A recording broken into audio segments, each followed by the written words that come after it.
So heck of a response tonight, I'd say. 6 goals tonight compared to, was it 4 last night? But you said that you guys weren't finishing, you kind of looked flat and everything like that. I think it was quite the opposite tonight. I thought it was a great response from our first shift. Devontae Stevens, we played with spirit, we played with emotion, managed the puck. Like, in my eyes, I don't think it was a 6-4 game.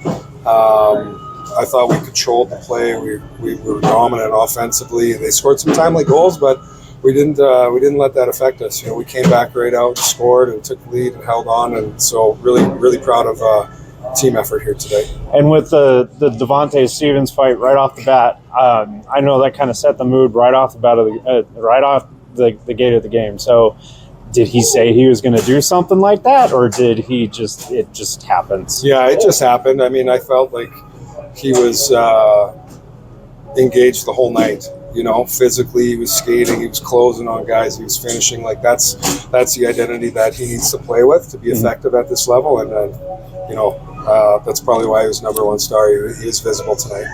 And then, I mean, gosh, that goal with that finish that he had tonight, charging the net, he looked like a forward, not a D-man. Yeah, well, I mean, that's part of the game now. You know, you need your defenseman to be activated and get up the ice to create some offense. I thought our back end was really good. I thought we were really good on the offensive line tonight, creating offense, keeping possession, getting shots through the net. Like, our defense is always a big part of our offense, and they were there tonight. And then Phillips is continuing with his 10-game point streak. So, I mean, we touched on that last night, so I won't really touch on that more than that. But one player that really stood out to me was Prishpatov. He seemed to be getting beat up, but taking it well. Yeah, for a young guy, like, you know, he's got a good frame on him. He's got good size. He should be confident from, you know, his return from the Avalanche, and he's got to continue to grow and build off that experience. Like, he's a guy that's got good size, and he's not afraid to go to those dirty areas, and that's where you're gonna, you know, be engaged in some confrontation.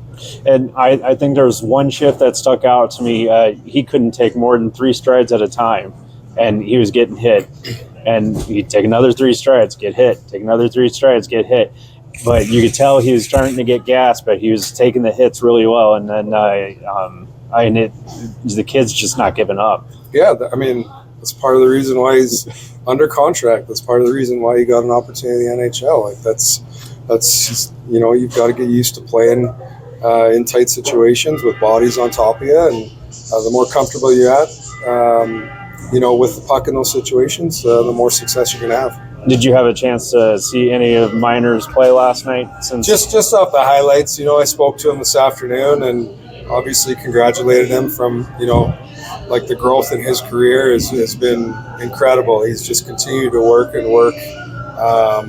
You know, the first time we saw him, you know, COVID season where the Western Hockey League hadn't started yet, and he was able to join us, and I think he, you know, played 5 games and had really strong performance and earned his NHL contract, and has continued to just chip away at it. So, you know, great story, and, you know, great for Trent. He's a great kid with the right attitude.